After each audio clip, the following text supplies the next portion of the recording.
el texto de Hechos capítulo 1. Hechos capítulo 1. Voy a hablar del tema, recibiréis poder. Todos, a lo mejor todo el mundo aquí en la iglesia sabe la historia de Jesús. Como Dios desde la fundación de la tierra vio la miseria de la raza humana, vio nuestra condición, esclavos del pecado, infelices, separados de Dios y enajenados los unos de los otros, en un estado miserable. Y Dios desde la fundación de la tierra preparó un plan de salvación para nosotros. Y ese plan de salvación se cumplió en la persona de Jesucristo, que vino, nació de la Virgen María, vivió delante de nosotros una vida modelo de perfección, sin pecado. Y después de haberse hecho el perfecto sacrificio para nuestros pecados, murió en la cruz de Calvario por nuestros pecados. Después de morir en la cruz, tomando la pena nuestra sobre sí mismo, se resucitó el tercer día. Y antes de ascender al Padre, pasó 40 días con sus discípulos, dándoles instrucciones últimas acerca de lo que ellos debían de esperar en la misión de Dios como apóstoles del Evangelio. Y justamente encontramos en Hechos capítulo 1 una de las últimas palabras que Jesús pronunció a sus discípulos. Así que vamos a comenzar a leerlos en el versículo 4 y seguir hasta el versículo 8. Puestos en pie, por favor, para la lectura de la palabra de Dios esta mañana. Hechos capítulo 1, versículo 4. Escuchen la palabra de Dios. Estando juntos, les mandó que no se fueran de Jerusalén, sino que esperasen la promesa del Padre, la cual les dijo, oísteis de mí. Porque Juan ciertamente bautizó con agua, mas vosotros seréis bautizados con el Espíritu Santo dentro de no muchos días. Entonces los que se habían reunido le preguntaron, diciendo, Señor, ¿restaurarás el reino a Israel en este tiempo? Y les dijo, no os toca a vosotros saber los tiempos o las sazones que el Padre puso en su sola potestad, pero recibiréis poder cuando haya venido sobre vosotros el Espíritu Santo, y me seréis testigos en Jerusalén, en toda Judea, en Samaria y hasta lo último de la tierra. Y sigo un versículo más. Y habiendo dicho estas cosas, viéndolo ellos, fue alzado y le recibió una nube que le ocultó de sus ojos. Bueno, que Dios bendiga su palabra a nosotros. Pueden tomar asiento. El poder es un tema de discusión en todo el mundo en el día de hoy. Muchos hablan de una crisis climática que en todo el mundo se quejan mucho del contenido medio alto del dióxido de carbono en la atmósfera. La realidad es que la margen es pequeñísima, pero se ha hecho una crisis increíble en todo el mundo tratando de bajar el nivel de carbono que se emita al aire. Y muchas personas tienen diferentes opiniones acerca de eso, pero si es realmente una crisis, si puede ser, esto significa que no tenemos que usar tanto los combustibles de fósiles como carbón, petróleo, gas natural, para hacer funcionar nuestras economías, nuestros autos, nuestras fábricas, nuestras casas, la calefacción en el invierno, el aire acondicionado en el verano, todo lo que realmente en toda nuestra vida necesitamos de energía o poder. Y no podemos vivir sobre todo en una economía moderna sin poder. Pero aún antes de la modernidad, la gente quemaba madera y diferentes cosas para poder tener algo de energía. Energía es importante porque es poder para vivir. Además de eso, los filósofos del siglo XX, que han sido llamados postmodernos, han reducido todas las relaciones humanas en una lucha de poderes. Se quejan mucho de que las personas quieren imponer su voluntad sobre otros. Y nosotros, a nadie le gusta que otras personas traten de infringir en sus derechos o obligarles a hacer algo que ellos no quieren hacer. ¿Cuántos han vivido en una familia? Sí, todos. Todos han vivido en una familia. Y siempre en la familia hay una lucha de poderes, ¿no es cierto? ¿Quién va a comer ese último pedazo de pollo? ¿Quién va a poder ir con mami y papi a la tienda? Millones de cuestiones, a veces importantes, a veces no tan importantes, pero hay una lucha entre los niños para tener el primer lugar, la primogenitura en la familia. Vemos esto en la Biblia. Esto es sempiterno en la historia humana. Los hermanos han peleado entre sí. Ustedes aquí en la primera fila saben lo que es pelear con los hermanos. Sí, así es. Y no le gusta cuando el hermano puede conseguir algo y tú no. Pero la verdad es que siempre hay esa lucha de poderes, inclusive entre hombre y mujer. Y esto puede ser un matrimonio, una pesadilla, cuando mami y papi no pueden ponerse de acuerdo. Y sobre todo si mami y papi llegan al divorcio, todavía peor. Pero en la sociedad humana siempre tenemos esta lucha de poder, así que el poder no solamente es algo que utilizamos para que funcione el automóvil, sino también algo que causa problemas entre nosotros. La realidad es que ninguna persona tiene derecho de violar la voluntad de otra persona. Y es triste si tú has sido padre, quieres influir en las vidas de tus hijos, pero ciertamente después de cierta edad ellos van a hacer lo que quieren hacer.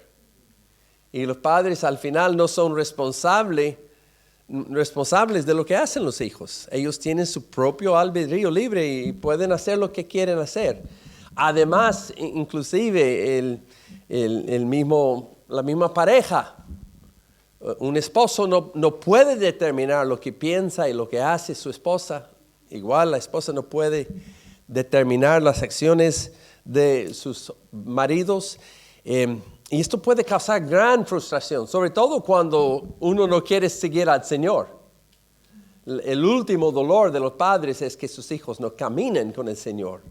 O en una pareja, si un miembro de la pareja abandona a la iglesia, abandona a Jesucristo, pues causa gran dolor. Pero Dios mismo no nos obliga a obedecerle. Así que esta cuestión de poder es una cuestión básica en el ser humano. Es algo que necesitamos. Todos para poder vivir necesitamos el poder. Es ahí que entra la pregunta de los apóstoles, de los discípulos de Jesús. Cuando Jesús, ellos dándose cuenta que Él está por salir, les va a dejar. Y Él no ha mencionado algo que ellos han querido escuchar. En Lucas 22, todos entienden que Lucas y Hechos son el mismo libro, ¿no? Tomo 1 y tomo 2 del mismo libro. Capítulo 22 es unos pocos días antes que Hechos 1. Y en capítulo 22 de Lucas, Jesucristo dice que ustedes, los discípulos, estarán sentados sobre 12 tronos y reinarán en Israel, en el reino. Y eso sí les agarró la atención. porque siendo discípulos de Jesús habían sufrido escasez, habían vivido en tiendas, habían sido como nómadas prácticamente, yendo de lugar en lugar a través de Israel, a veces aguantaban hambre, habían ayunado, habían sido burlados por la gente, habían sufrido como discípulos de Jesús, inclusive ahora después de la crucifixión, han sufrido gravemente en ver a su héroe, a su Señor, morir en la cruz. Fue la situación más trágica que ellos podrían haber sufrido. Pero 3 días después, aparece vivo, glorioso, poderoso para establecer el reino de Dios que Él ha anunciado. Pero Él no ha mencionado nada de los tronos. Así que antes que Él saliera, dicen, Jesús, ¿no estás olvidando algo? No estás olvidando la parte más importante, Jesús. Los tronos. ¿Vas a restaurar el reino de Dios en Israel en este tiempo? ¿Vas a ponernos sobre los tronos? Y Jesús les decepciona grandemente con la palabra de corrección que Él ofrece próximamente. Él dice, no es para vosotros saber los tiempos y las sazones que el Padre ha puesto por su sola potestad. Es decir, que no les compete a ustedes ni preguntar tales cosas. Eso vendrá cuando venga. Dios tiene autoridad o potestad única para decidir eso. No es para ustedes saber eso. Pero, y este pero es muy importante, pero recibiréis poder. No les voy a dar autoridad sobre las personas en este tiempo, pero sí van a tener poder cuando haya venido el Espíritu Santo sobre vosotros. Y poquito después, pocos minutos después, Él asciende al Padre y ellos quedan rascándose las cabezas porque todavía no entienden, porque todavía no captan qué es el reino de Dios y cuál es el lugar de ellos en el reino. Pero muy pronto algo va a suceder que les va a explicar todo.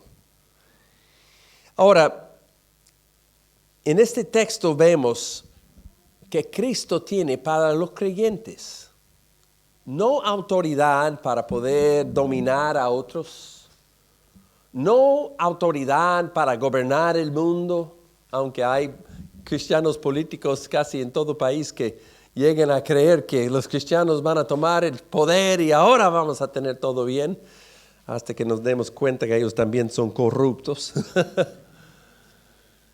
Pero no autoridad, sino poder para hacer las proezas, las obras, los milagros, el avance del reino de Dios en la salvación de las personas, en el establecimiento de la iglesia, en la predicación del evangelio, en la sanidad de los enfermos, en la curación de las vidas y almas de las personas. Y este poder que nosotros recibimos de Dios cuando somos bautizados en el Espíritu Santo, porque de eso se trata. Pocos días después, en el día de Pentecostés, el Espíritu Santo cae sobre los discípulos y fuego viene del cielo y viene y toca a cada uno de ellos. Hablan en lenguas, reciben el poder del Espíritu Santo y de ahí hacen los hechos de los apóstoles.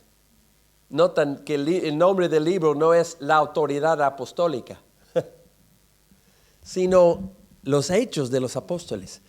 El poder de Dios es poder para hacer cosas, para poder actuar en el mundo.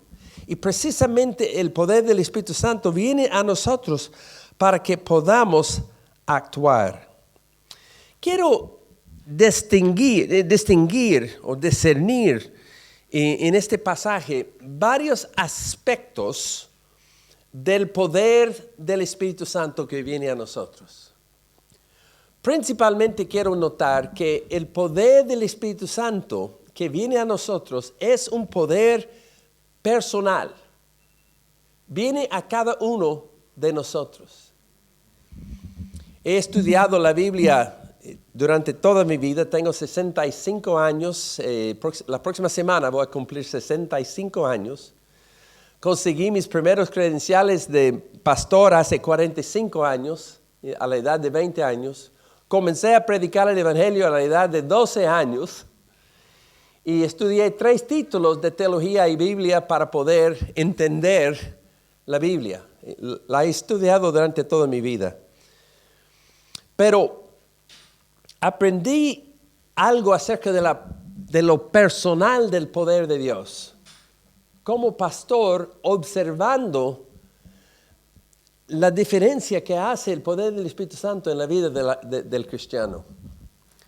Precisamente cuando estaba estudiando mi doctorado en la Universidad de Columbia de Nueva York, hice una investigación social en Ecuador entre los pentecostales.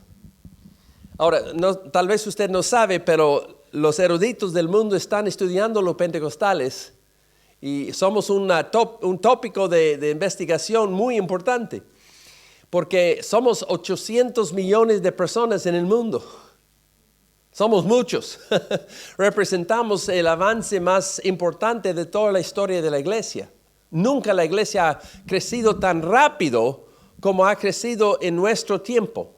Por el avivamiento pentecostal, por un lado, y por la tremenda tasa de reproducción que hubo en el siglo XX. Ahora está bajando y pronto vamos a llegar a 9,000 millones de personas en el mundo y después un descenso rápido en la población mundial.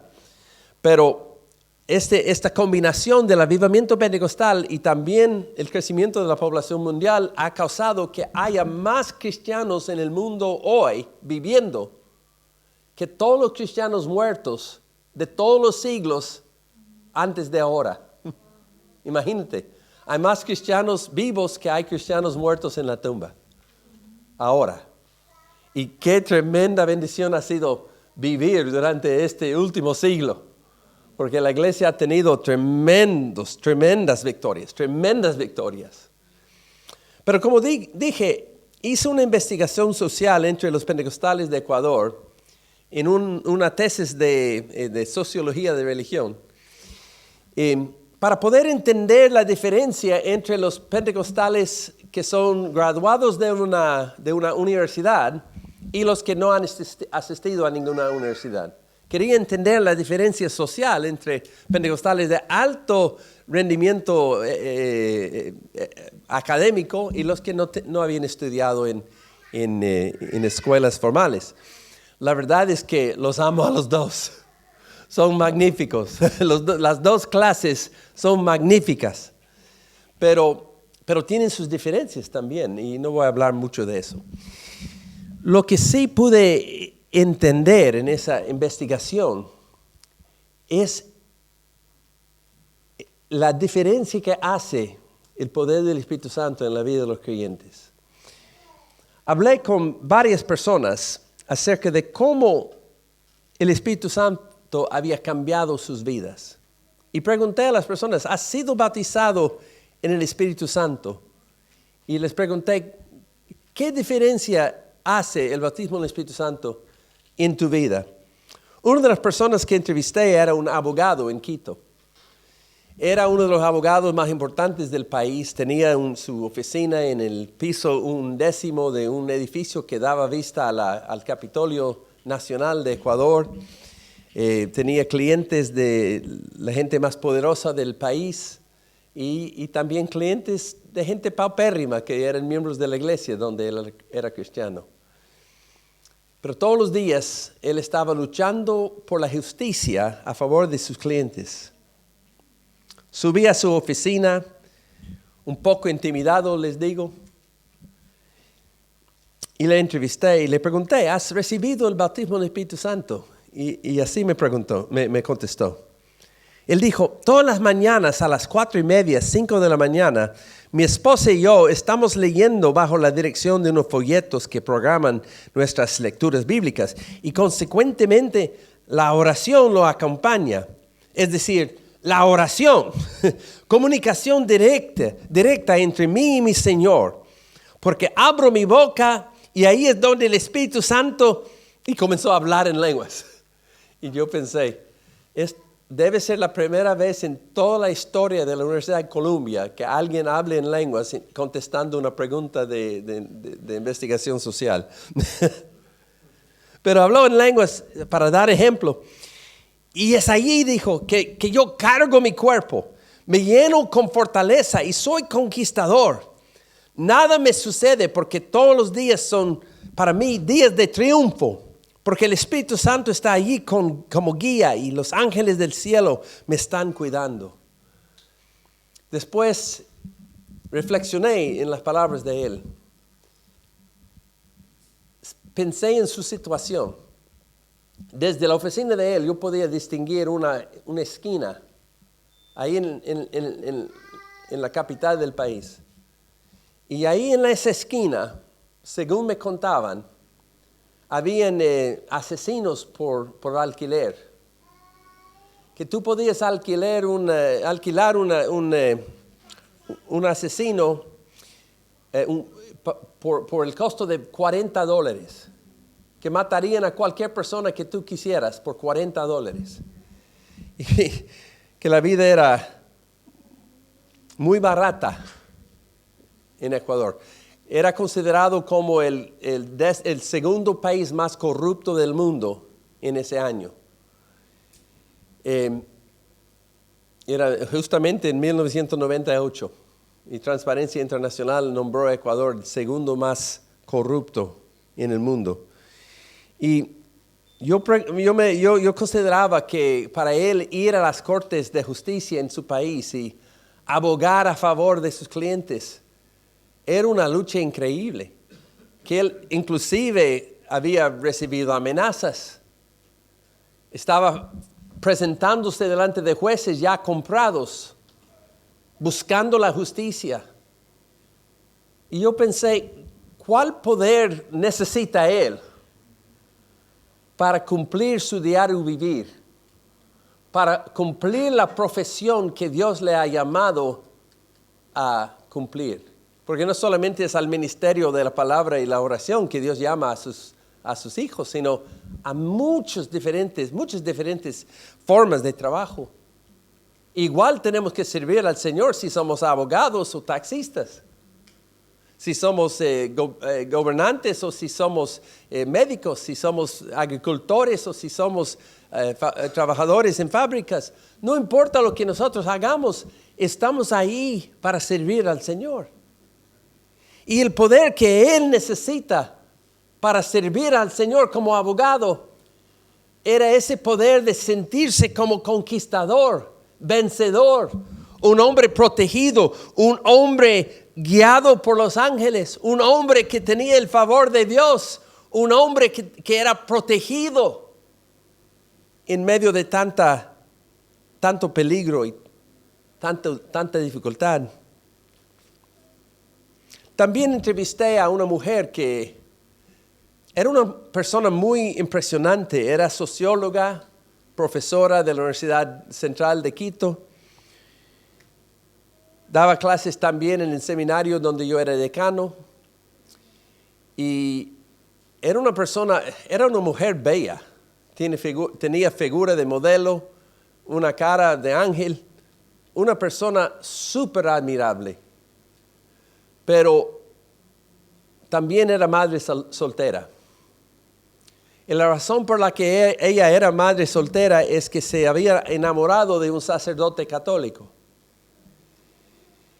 Después de cierto tiempo ella se embarazó y él dejó sus votos y se juntó con ella, se casaron, nació el bebé y poco después le abandonó a ella.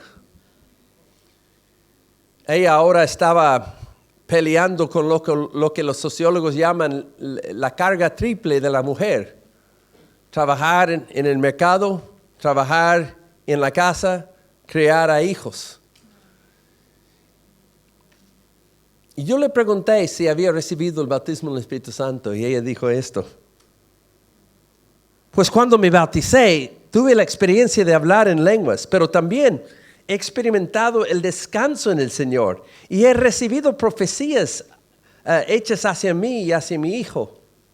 Frecuentemente hablo en lenguas, casi siempre, y un poco más el descanso en el Espíritu.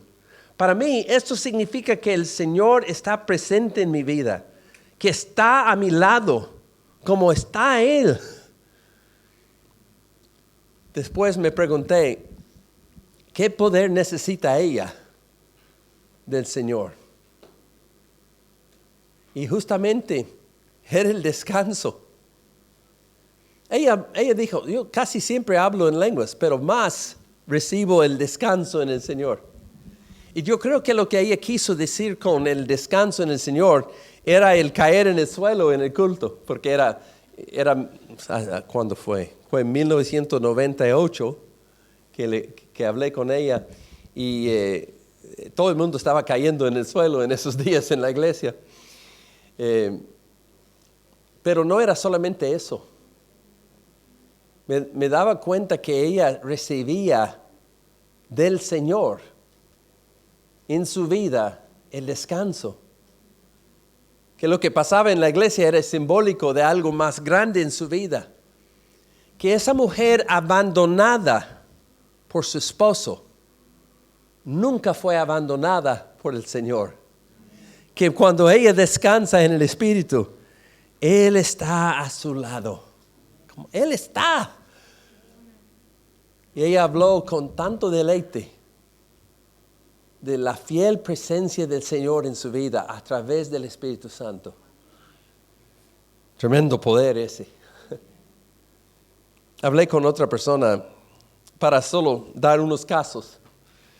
Esta mujer no era persona educada formalmente, aunque era de la clase media ella. Su esposo era ingeniero, tenían una buena vida de clase media, pero algo desastroso sucedió en su economía y algo precioso sucedió en su vida.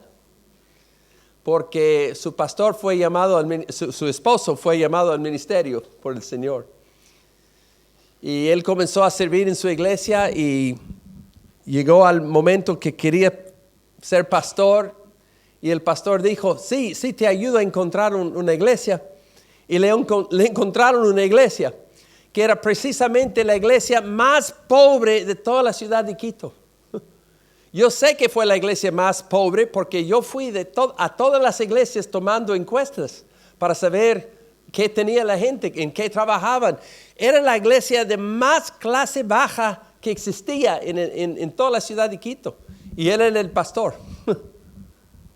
Siendo ingeniero, siendo persona educada. Y ella, feliz de ser pastora. Yo fui a buscarla ahí en la iglesia donde ellos servían. Estaba en un barrio de Quito que era el centro de la prostitución para la ciudad de Quito. Casi todas las casas eran prostíbulos. El nivel de delincuencia en ese vecindario era horrible.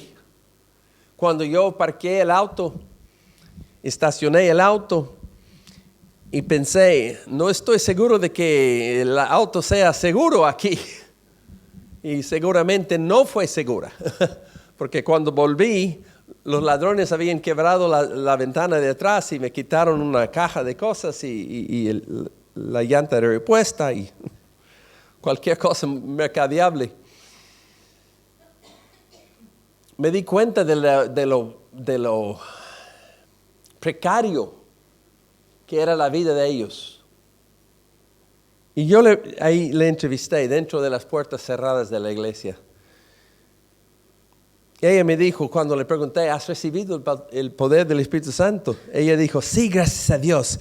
Tengo el bautismo en el Espíritu Santo con la evidencia de hablar en lenguas. Me siento llena de gozo. Me siento segura. No siento nada de temor. Y siento que es de Dios porque hay orden.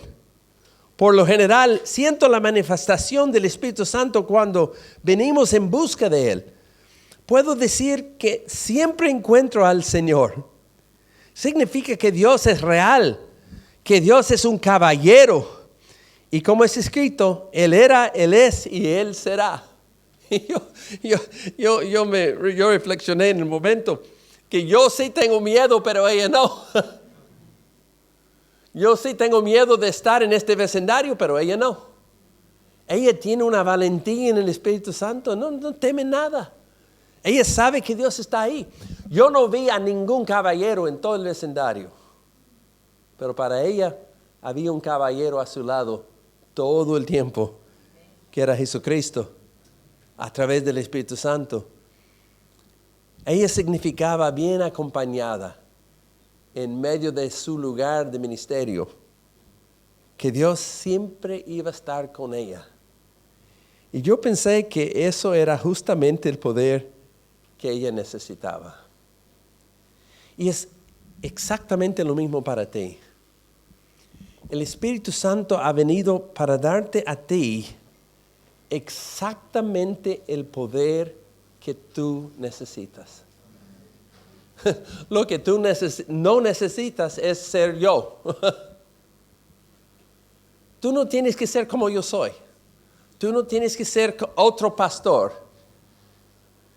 Porque solamente hay cupo para un pastor. Puede haber un co-pastor también, pero ellos tienen sus roles, tú tienes tu rol. Ellos no pueden hacer lo que tú haces. No importa si tú no puedes hacer lo que ellos hacen. El Espíritu Santo va a tomar la forma de tu vaso. Tú eres un vaso que Dios ve como digno de contener su Espíritu Santo. Y la forma de tu vaso va a ser la forma que el Espíritu Santo toma en ti. Como mano al guante, el Espíritu Santo será para ti exactamente lo que tú necesitas para cumplir tu llamado delante de Dios. Hay mucho más que se podría decir, y en el primer culto dije otras cosas. Pero siento ahora ganas de ir directo al grano. Que necesitamos el poder del Espíritu Santo en nuestras vidas. Y muy convenientemente, Él está aquí para darnos su poder.